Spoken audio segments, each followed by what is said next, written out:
Before the video starts, I want to confirm that this is not made to victim blame anyone or discredit your personal experience with someone. If you truly believe someone who hurt you may be a narcissist, I believe you fully. This is just for a select few situations where this term is thrown around lightly. Oh, hey guys, it's me, Freeze Nuts.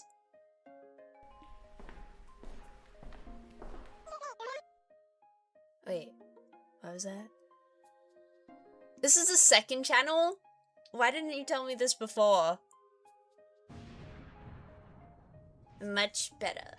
I'm ready now. Hi, my name is Jecka. This is my first time uploading on my second channel. I have another channel called Freeze Nuts, as I just mentioned, where I upload probably a lot more often than I'm gonna upload here, and it's more gaming content if that's more your thing. But I just wanted to try something new and something a bit more creative and, I guess, personal. So this channel is where I'll be doing stuff like that. Okay, I won't keep you here any longer. Let's go!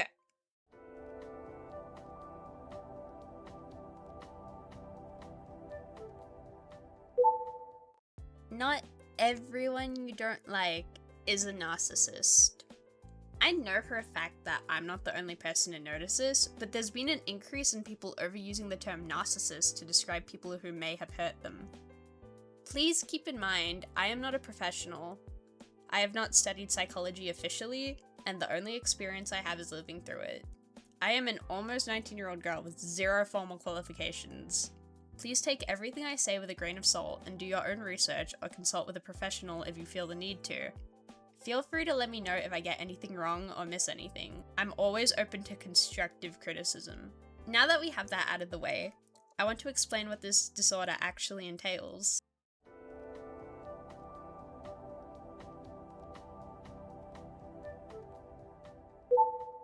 As people seem to forget, narcissistic personality disorder, or NPD as I'll be referring to it as for the rest of the video, is a mental health condition. Not a personality trait, not just some fun thing you can call someone because you don't like them. It's a mental health condition. Again, take my explanations with a grain of salt because I don't personally have this disorder. If you're actually diagnosed, then feel free to comment your experience down below. I think experiencing the first 13 years of my life living with a parent who fits the criteria of this disorder immensely gives me a perspective on it that some other people might not have. Not everyone who is diagnosed with NPD is automatically abusive or a bad person, and to a degree, we all have our own narcissistic behaviors from time to time. There is no exact answer for how many people are diagnosed with NPD. The current estimations sit between 0.5% and 2% of the population. Personally, I'm not exactly sure of the validity of these statistics since they're only estimates, but for the sake of the video, let's go with what they say. Either way, these numbers are a lot less than you'd think, and surely not proportionate to all the people who get called narcissists by the average TikTok user. NPD and other cluster B disorders don't have an exact cause, but they can range from genetics to childhood trauma, as well as many other factors too. This can result in a wide plethora of problems for the person with the disorder and the people close to them as well.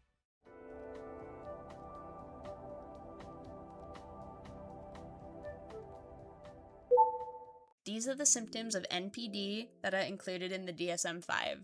An inflated sense of self-importance. Example, the individual exaggerates achievements and talents and expects to be recognized as superior without the matching achievements. A preoccupation with fantasies of unlimited success, power, brilliance, beauty, or ideal love. A belief that they are special, unique, and can only be understood by, or should associate with, other special or high-status people or institutions. A need for excessive admiration, a sense of entitlement. Example, unreasonable expectations of especially favorable treatment or automatic compliance with their expectations. Interpersonally exploitative behavior. Example, the individual takes advantage of others to achieve their own ends. A lack of empathy. Unwillingness to recognize or identify with the feelings and needs of others. Envy of others, or a belief that others are envious of them. a demonstration of arrogant behaviors and attitudes. If you suspect you may have this disorder, I'd highly encourage you to see a professional. Please don't use this video to diagnose yourself. I know support isn't the easiest thing to get, but I really think you should look at your options. Getting diagnosed and being aware of your condition is a good way to try and make sure you aren't hurting others or yourself with your behaviors.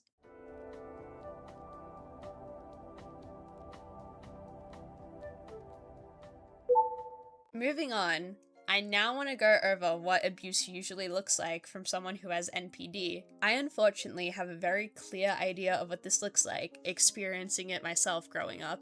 Triangulation, pulling a third person into your conflict, usually to validate their own opinion or position. Gaslighting, trying to get you to doubt your perspective and reality by twisting facts or insisting that things you remember happening didn't actually happen. Hoovering, attempting to keep tabs on you and reach out against your wishes, using other people to keep tabs on you, making any excuse and sometimes even lying, no matter how extreme, to get you to pay attention to them and come to their aid, spreading anything bad about you to other people in an attempt to get you to defend yourself, and so much more. This method is a whole other thing, so I won't be able to cover it comprehensively today, but this is a simple explanation. Silent treatment. This behavior becomes manipulative when someone purposely ignores you to control you or make you feel isolated. Scapegoating. Parents who use narcissistic manipulation may place all the blame on one child they designate as a scapegoat. I know this one way too well. Someone who does one or two of these things isn't automatically a narcissist, but a combination of all these behaviors could indicate that you may be involved with narcissistic abuse, whether you see these within yourself and are the perpetrator, or you're on the receiving end with a narcissist in your life. The perpetrator may seem perfect on the outside. Maybe they portray themselves as the most caring parent in the world who can make no mistakes. Maybe the perfect partner who can never hurt you and take you to so many places and shower you with all the love you could have ever dreamt of. There's nothing inherently wrong with your partner or parent being affectionate with you, but it gets sinister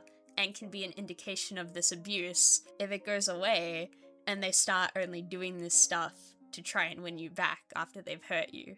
Lord help you if you come out and speak up about what they've been doing to you. No one's gonna believe you. Your family? Non-existent. Just forget about them at that point.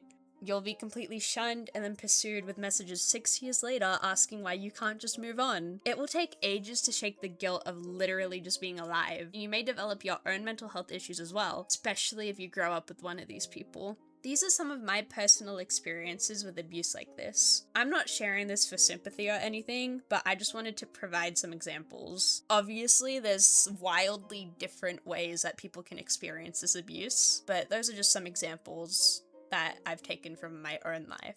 I won't be going too deep into my own experience because I'm actively dealing with this person still, to an extent, and I'd rather avoid any more flare-ups.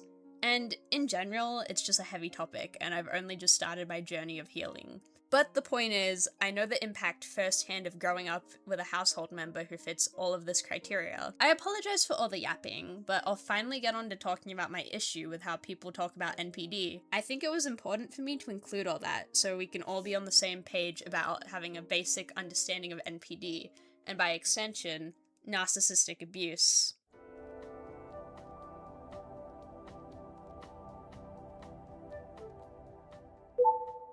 Anything related to abuse should never be taken lightly or just thrown around. It's a very real thing that many people are subjected to, and it leaves lifelong effects and trauma.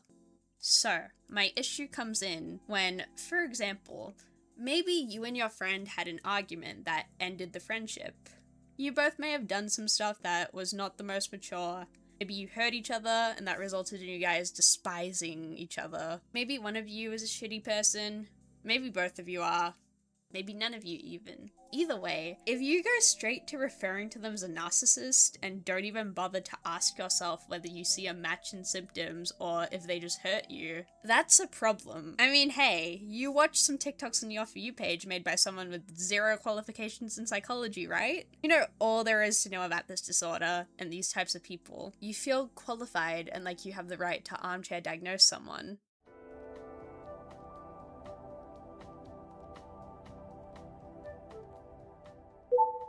Let me explain what that is if you aren't familiar with the term. Armchair diagnosing is the act of assigning a diagnosis to someone without having the qualifications to actually give that out. Don't get me wrong, peer review can for sure be helpful, and suspecting yourself or someone you care about of having a condition isn't a bad thing at all and can actually help that person get towards being diagnosed and receiving the help they need. When you take that suspicion and use it so lightly, it can be very harmful.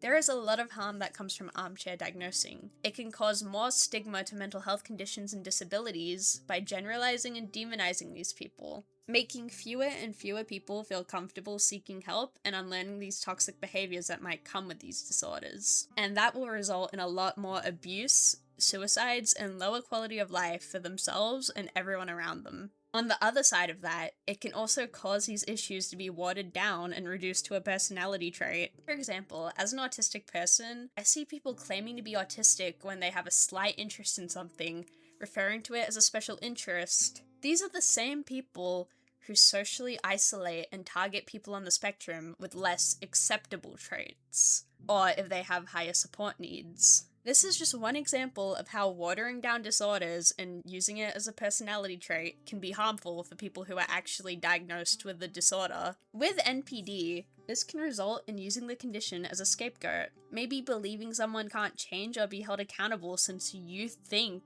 they're a narcissist, and not even trying to hold them accountable. A lot of armchair diagnosing comes from stereotypes about these conditions, which leads to misinformation and just so much confusion. In my personal opinion, let's leave it to the professionals unless you have the research to back it up. I know self-diagnosis is pretty controversial, and I personally don't have an issue with it as someone who has been diagnosed officially with some conditions. If you actually inform yourself and do the research you need to do, whether it's for yourself or someone else, personally, I have no issue.